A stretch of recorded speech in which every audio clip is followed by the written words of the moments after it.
जब तक मूडी है, जैसे मैं आपको कहता हूं आपको, जब तक मूडी है, जब तक फॉरगेट इट, कोई कोलैबोरेशन कोऑपरेशन आपको मिलेगा नहीं फ्रॉम इंडिया।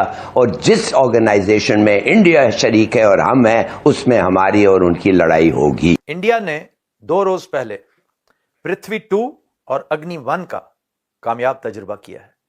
ये न्यूक्लियर कैपेबल बैलिस्टिक मिसाइल्स हैं। अब ये रैंडमली हो रहा है।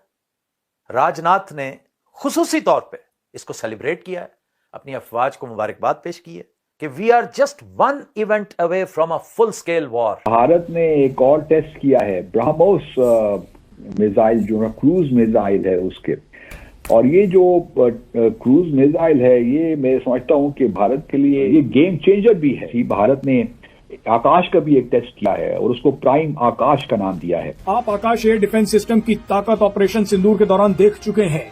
आकाश एयर डिफेंस सिस्टम ने पाकिस्तान से आने वाले तुर्की के एक ड्रोन को हवा में ही नष्ट कर दिया था। पूरी दुनिया में आकाश एयर डिफेंस सिस्टम ने धूम मचा दी थी, जबकि पाकिस्तान के पास मौजूद चीनी एयर डिफेंस सिस्टम सोते रह गए। यानी भारत में एक तवील अरसे बाद सिविल डिफेंस का नया मैनुअल तरतीब दिया जा रहा है।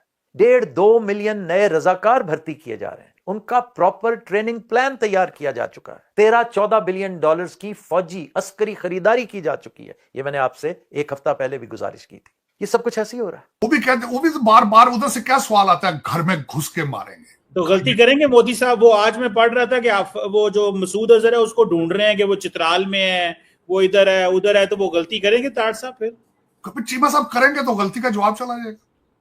ये अब वो कहते ना, वो दिन गए जब खलील मियां फाख्ता उड़ाया करते थे। वो दिन गए भाई, अब वो दिन गए।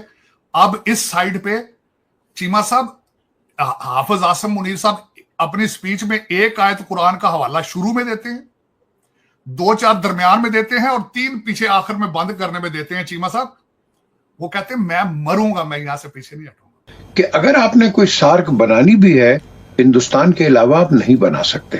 देखो, हिंदुस्तान हमें नहीं पसंद है कई वजूहात की वजह से, और पर्टिकुलरली मोदी की वजह से। तो मोदी का जब तक मूड ठीक नहीं होगा, तब ये इनका रजीम चेंज नहीं होगा इंडिया के अंदर। सार्क बना लो, जो मर्जी और बना लो, आप आगे नहीं बढ़ोगे। यहाँ पे जो लोग थे वो लंदन बेस्ड थे ना, बासी थे। वो उधर से धमकी आती थी, उधर से कोई शुरली पटाखा आता था, वो कह देते थे हमारे तो टैंकों को जंग लग चुके हैं। वो कहते थे हमारे पास डीजल नहीं जंग करने की। इस दफा यहाँ पे अब जो बात ये है, वो कहते हैं आर या पार, आर या पार। जंगें पटाखों से नहीं होती, जंगें जज्बों से होती है। वो जज्बा आज पाकिस्तान में, यू आर लकी।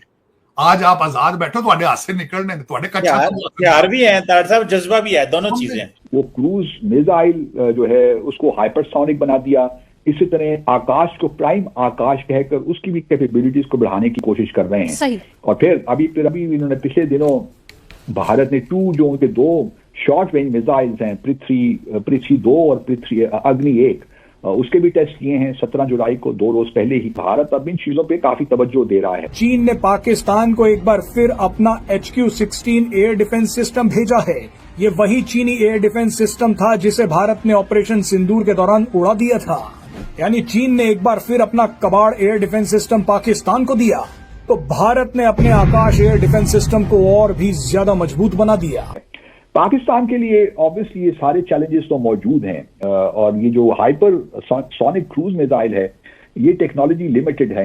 चैलेंज है हमारे लिए कि हम किस तरह क्रूज मिसाइल के लिए एक मुनासिब डिफेंस हमारे पास होना चाहिए। वो कि हमारे पास इस वक्त चाइना के बने हुए HQ-9 सिस्टम्स तो मौजूद हैं, लेकिन शायद वो उस तरह इफेक्टिव नहीं है जिस तरह हमारी रिक्वायरमेंट्स हैं। तो HQ-19 जो कि एक बेहतर सिस्टम है एज कम्पेयर टू HQ-9, वो भी हम हासिल करने की कोशिश कर रहे हैं चीन से। लेकिन क्या ये दोनों सिस्टम्स, जो भारत का क्रूज मिसाइल जो हाइपरसोनिक है, जिसकी रफ्तार, जिसका मैंने पहले कहा, आवाज की रफ्तार से 8 गुना ज्यादा है, क्या ये उनको भी डिटेक्ट करने की सलाहियत रखते हुए उनको निशाना बनाने की सलाहियत भी रखते हैं? ये एक अहम सवाल है हम सब के लिए।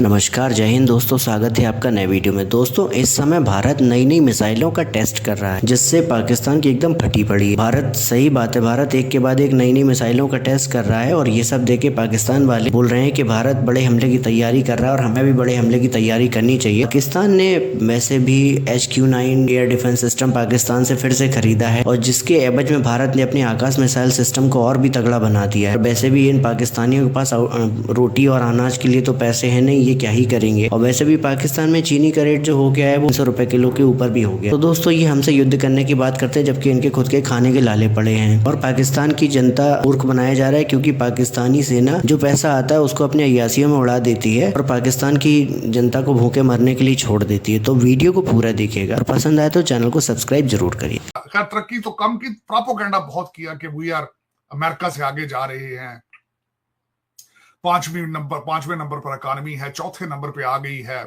चंद्रयान पे चले गए हैं, सारा कुछ हो गया है। लेकिन यहाँ पे आके मार खा गए हैं कि क्यों मोदी साहब को चाहिए ना कि वो एक बड़े लीडर बने इस खित्ते में, उनका बड़ा नाम है, उन्होंने तीसरी दफा दर हकीकत देखिए सिंपल। आप डॉक्टर साहब कहा करते थे कि मोदी साहब लेगेसी छोड़ना चाहते हैं। बिल्कुल लेगेसी छोड़ेंगे वो, बल्कि उनके स्टैचूज बनेंगे, इसमें कोई शक नहीं।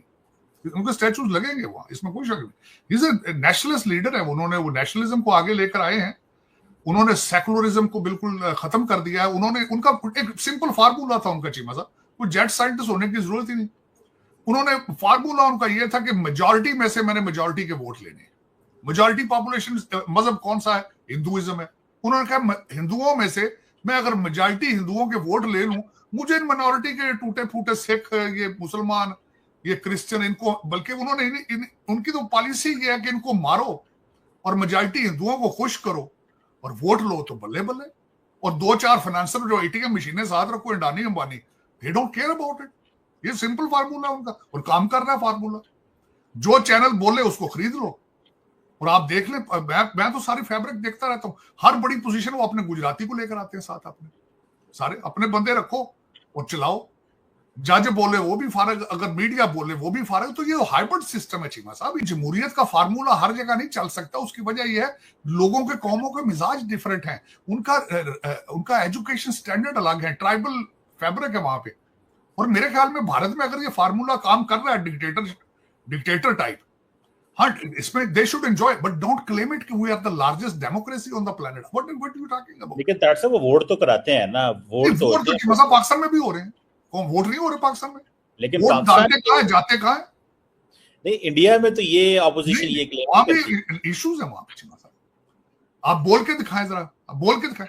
मैंने आपको कहा था नहीं, अगर टीवी चैनल भी अपने हो आपके सारे मुसलसल प्रोपेगेंडा कर रहे हो।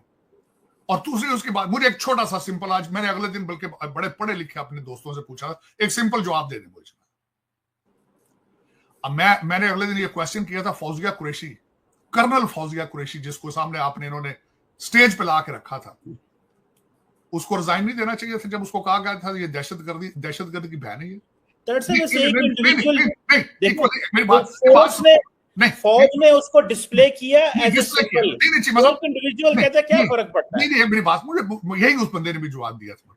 चीमा साहब, मैं सिर्फ ये पूछना चाहूंगा, जिस बंदे ने ये लफ्ज कहे थे आज तक उसकी पार्टी ने उसको कंडेम किया? उसकी पार्टी को कहा गया कि तुम माफी मांगो, तुम स्टेप डाउन हो जाओ? तुमने ये लफ्ज क्यों कहे? ये 25 करोड़, मैं बल्कि चीमा साहब एक और कहता हूं बात, बिल्कुल सिस्टम काम कर रहा है, कर रहा है वहां पे। जब तक इनके हाथ में डंडा है काम करेगा।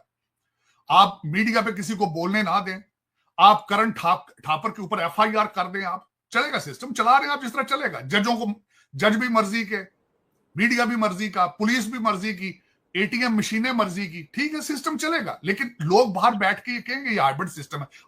आपकी ये पॉलिसी है कि आपने मेजॉरिटी में से मेजॉरिटी के वोट लेने हैं, ठीक है। आपने सिखों मुसलमानों को मार मार के इनके ऊपर, आपने इनके साथ एक पॉपुलेशन को खुश करके आपने उस वहां पे रूल करना है, ठीक है, वेरी गुड पॉलिसी, जब तक काम करेगी। लेकिन मुझे ये बताएं, देखें होता क्या है जी मसला। आज आपने बाबरी मस्जिद गिरा लेंगे, ठीक है, आप सारा कुछ करते जाए, 3 तलाकें कर दी, वक्फ बोर्ड आपने उड़ा दिया, सिटीजनशिप उड़ा दी, बॉम्बे में इजाने नहीं दे सकते, करते जाएंगे ना, फिर डिमांड बढ़ती जाएगी। वो जो ग्रुप जिसको आप खुश कर रहे हैं ना, वो मजीद, और डोपामिन जितना होता है ना, वो लेवल बढ़ाना पड़ता है। ये निकोटीन होती है, इसकी खुराक बढ़ानी पड़ती है। अगर नहीं बढ़ाएंगे तो फिर वो लोग खुश नहीं होंगे।